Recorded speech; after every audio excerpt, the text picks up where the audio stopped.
Hello नमस्कार। मैं हूं doctor Santosh Pandey, assistant professor Hindi विभाग, फिरोज गांधी कॉलेज रायबरेली। मैं अपनी इस क्लास में और अपने यूट्यूब चैनल स्टडी इंडिया पर अपने सभी दर्शकों और विद्यार्थियों का हार्दिक स्वागत करता हूं।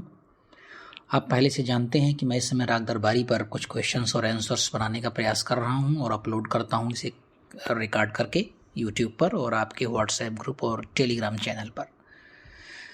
ये भी आपको मालूम है कि राग दरबारी छत्रपति साहू जी महाराज बीए द्वितीय वर्ष के सिलेबस में है और लखनऊ विश्वविद्यालय Lucknow MA second semester Hindi साहित्य के भी सिलेबस में है। तो राग दरबारी दोनों कक्षाओं में ये पाठ्यक्रम में सम्मिलित है। तो मैं राग दरबारी पर इस समय काम कर रहा हूँ और राग दरबारी पर मैंने कई पार्ट आपको दे दिए हैं। उम्मीद करता हूँ कि आपको अच्छे लगे होंगे और आप उन्हें पढ़ लिख रहे होंगे। आज हम जिस क्वेश्चन पर बात करेंगे वो है राग दरबारी में यथार्थवाद का स्वरूप। हम इस क्वेश्चन पर बात करेंगे कि राग दरबारी में यथार्थवाद का स्वरूप कैसा है, किन किन स्वरूपों में वह राग दरबारी में अभिव्यक्त हुआ है। चलिए, तो मैं यहाँ से कुछ नोट्स दूंगा और आप उसे लिखेंगे, पढ़ेंगे, सुनेंगे और याद करेंगे। चलिए प्रारंभ करते हैं। पहले प्रस्तावना भूमिका की बात करेंगे, फिर कुछ हेडिंग्स में अपनी बात कहेंगे और अंत में हम लिखेंगे निष्कर्ष, और इस तरह से हमारा क्वेश्चन समाप्त हो जाएगा। चलिए, हिंदी की स्वातंत्र्योत्तर उपन्यास परंपरा में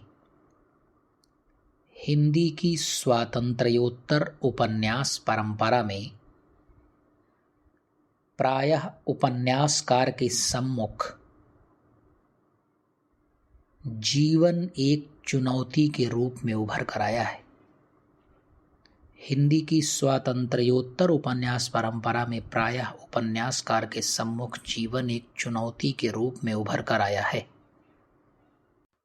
समाज में चारों ओर व्याप्त कटु यथार्थ भरा जीवन, समाज में चारों ओर व्याप्त कटु यथार्थ भरा जीवन, उसके विविध पक्ष, व्यक्ति और समाज का बढ़ता हुआ तनाव, व्यक्ति और समाज का बढ़ता हुआ तनाव, आम आदमी की असहाय अवस्था, आम आदमी की असहाय अवस्था, भौतिक सुखों को भोगने का इंद्रजाल, भौतिक सुखों को भोगने का इंद्रजाल, आधुनिकता पुरातनता की तीतर बटेर वाली स्थिति, आधुनिकता पुरातनता की तीतर बटेर वाली स्थिति, दैनिक समस्याओं के चक्रव्यूह और व्यक्ति मन की अनेक कुंठाओं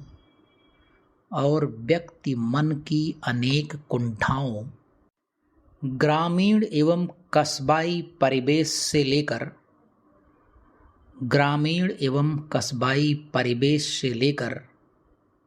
महानगरीय जीवन को पूरी तरह आक्रांत किए हुए हैं।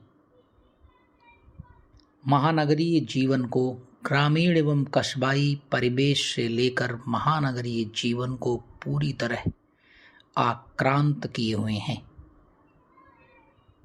एक लाइन छोड़ कर लिखेंगे, श्रीलाल शुक्ल और उनका सुप्रसिद्ध उपन्यास राग दरबारी।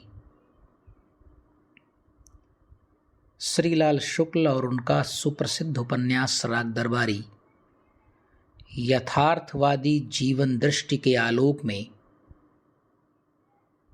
इन सारे सवालों को आम आदमी के सम्मुख इस प्रकार प्रस्तुत करने का प्रयास करता है। आम आदमी के सम्मुख निम्नलिखित प्रकार से प्रस्तुत करने का सार्थक प्रयास करता है। श्रीलाल शुक्ल और उनका सुप्रसिद्ध उपन्यास राग दरबारी यथार्थवादी जीवन दृष्टि के आलोक में इन सारे सवालों को आम आदमी के सम्मुख निम्नलिखित रूप में प्रस्तुत करने का सार्थक प्रयास करता है। फुल स्टॉप, एक लाइन छोड़ करके हम पहली हेडिंग डालेंगे, वैयक्तिक यथार्थवाद। राग दरबारी में वैयक्तिक यथार्थवाद की सुंदर झांकी मिलती है। वो चाहे वैद्य जी हों, रुप्पन बाबू, रंगनाथ, प्रिंसिपल साहब, मास्टर मोतीराम। वैद्य जी, रुप्पन बाबू, रंगनाथ, प्रिंसिपल साहब, मास्टर मोतीराम, बद्री पहलवान, छोटे पहलवान, लंगड़ और चाहे हो सनीचर, ये सारे पात्र अपने वैयक्तिक यथार्थवाद के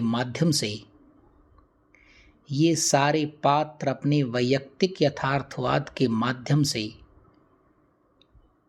पाठकों के सम्मुख शिवपालगंज के यथार्थवादी जीवन दर्शन का प्रस्तुतिकरण करते हैं। वैयक्तिक यथार्थवाद के माध्यम से पाठकों के सम्मुख शिवपालगंज के यथार्थवादी जीवन दर्शन का प्रस्तुतिकरण करते हैं। उपन्यास के केंद्रीय चरित्र वैद्य जी केवल कहने के लिए वैद्य हैं। उपन्यास के केंद्रीय चरित्र वैद्य जी केवल कहने के लिए वैद्य हैं। बाकी उनके व्यक्तित्व का यथार्थवादी चित्रण श्रीलाल शुक्ल के ही शब्दों में देखिए।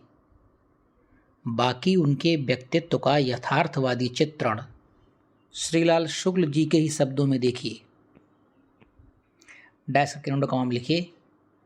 अंग्रेजों के जमाने में वे अंग्रेजों के लिए श्रद्धा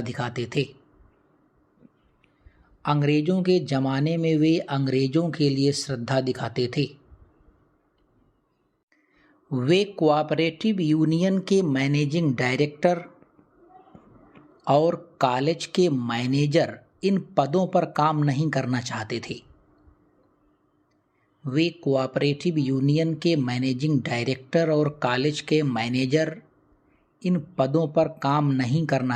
थे। पर इस क्षेत्र में जिम्मेदारी के इन कामों को निभाने वाला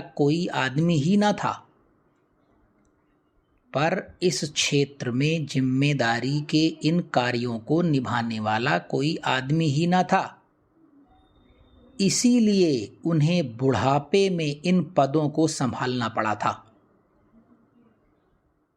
वे कोऑपरेटिव यूनियन के मैनेजिंग डायरेक्टर और कॉलेज के मैनेजर इन पदों पर काम नहीं करना चाहते थे, क्योंकि उन्हें पदों का लालच न था।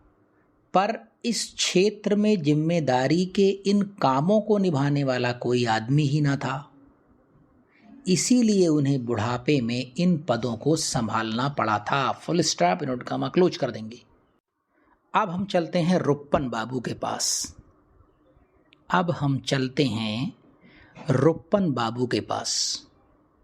उपन्यासकार के ही शब्दों में सुनिए रुप्पन का वैयक्तिक यथार्थवाद।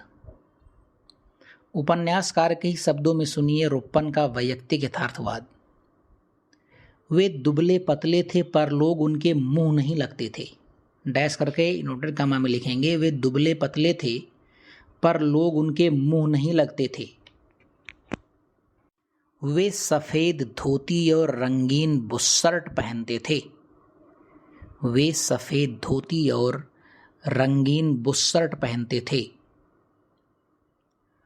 उनका रोब पिछले पैरों पर खड़े हुए हिनहिनाते घोड़े का सा जान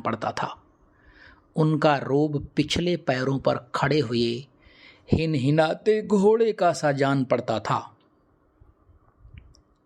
ये पैदाइशी नेता थे। Full stop, note comma close. एक लाइन छोड़ के लिखेंगे। वैद्य जी के दरबार का विदूषक सनीचर का अपना अलग ही व्यक्तित्व है।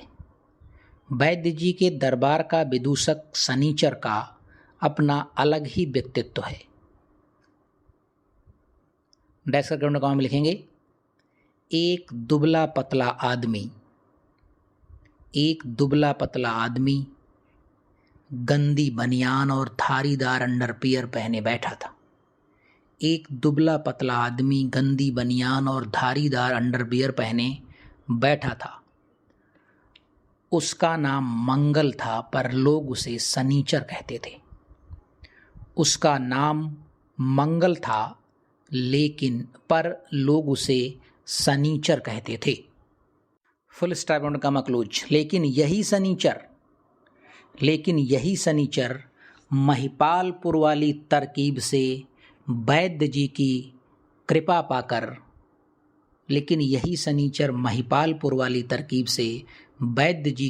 पाकर ग्राम प्रधानी का चुनाव जीत लेता है। अब जरा वैद्य जी के भांजे रंगनाथ के व्यक्तित्व पर एक नज़र डालते हैं। वैद्य जी के भांजे रंगनाथ के व्यक्तित्व पर एक नज़र डालते हैं। डैश करेंगे, नोट कॉमा में लिखेंगे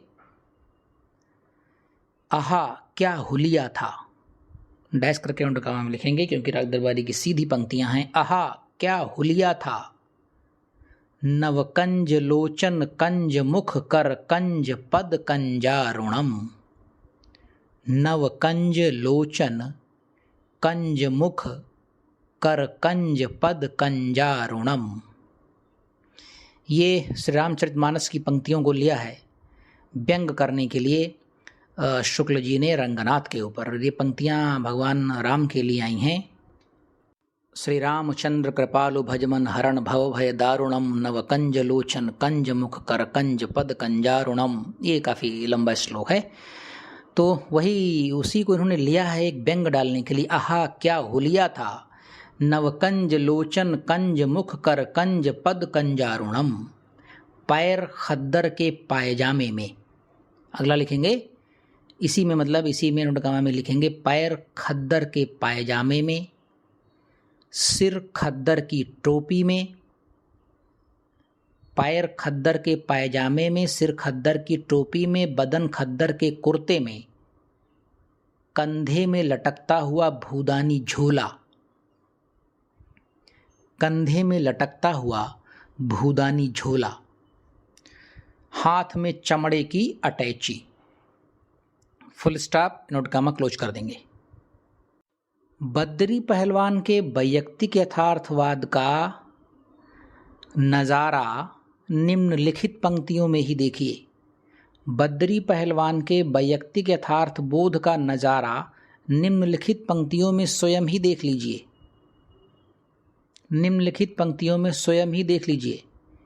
अब डैश करके इन्होंने कॉमा में लिखेंगे बद्री भैया मीटिंग में बैठकर क्या अंडा देंगे।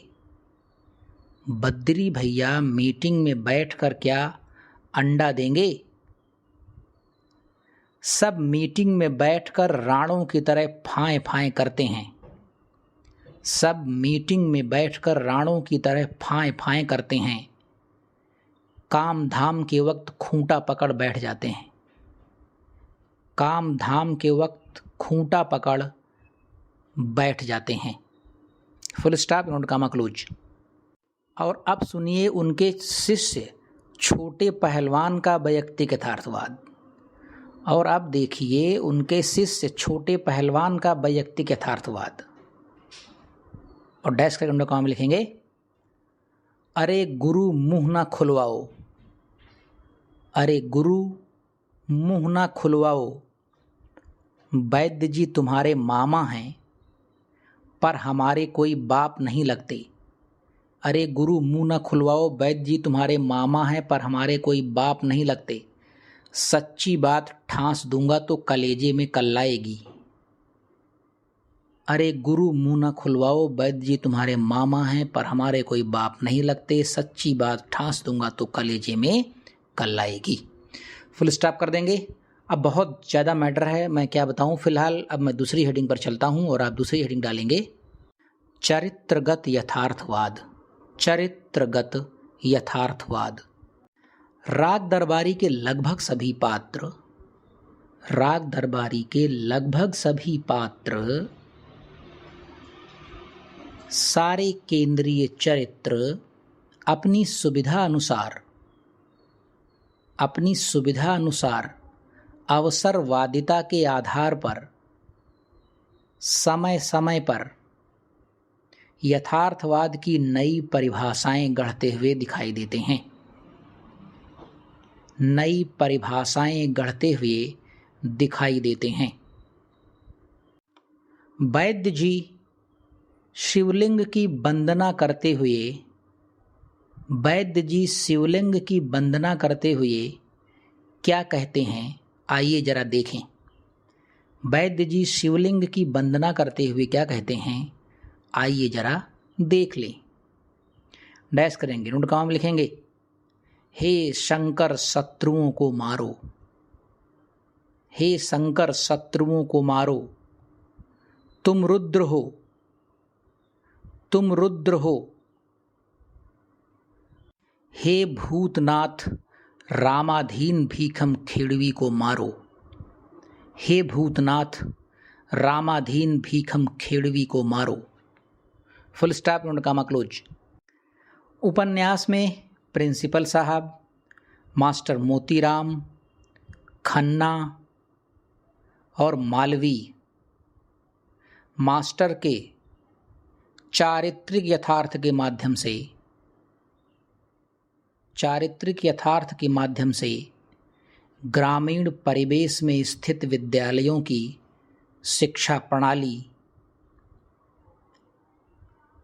और उससे जुड़ी हुई गुणवत्ता से संबंधित कई महत्वपूर्ण सवाल उठाए गए हैं, जिनमें चारित्रिक पतन को सर्वोपरि दिखाया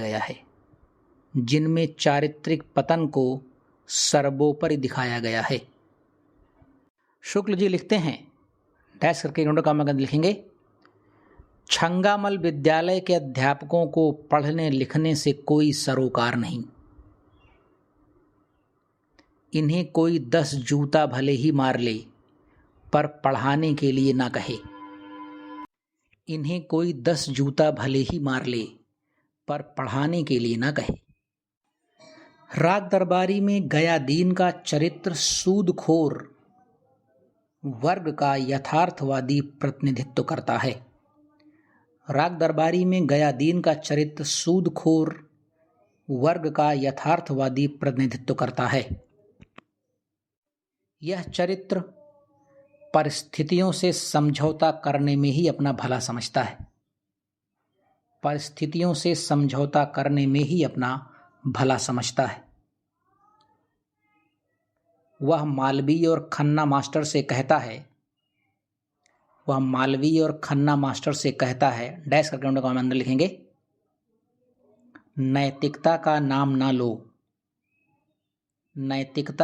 ना लो मास्टर साहब, अगर किसी ने सुन लिया तो चालान कर देगा।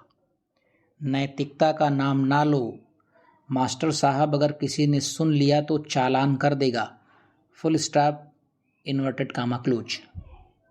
और अब तीसरी हेडिंग लिखेंगे, परिवेशगत यथार्थवाद।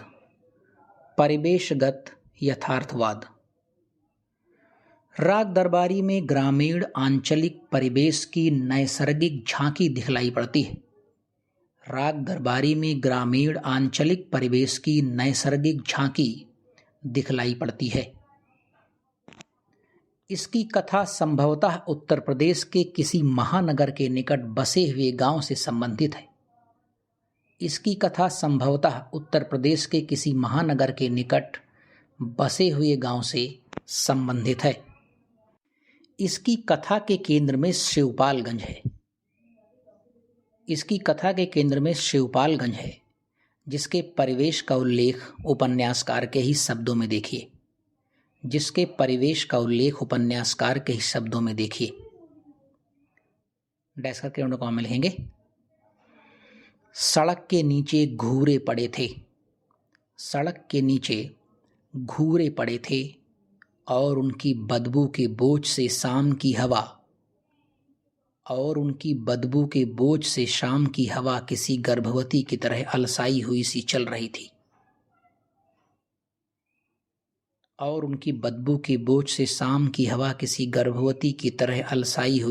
रही थी। कुछ दूरी पर कुत्ते के भौंकने की आवाजें हुईं। कुछ दूरी पर कुत्ते के भौंकने की आवाजें हुईं। आंखों के आगे धुएं के जाले अड़ते हुए नजर आए।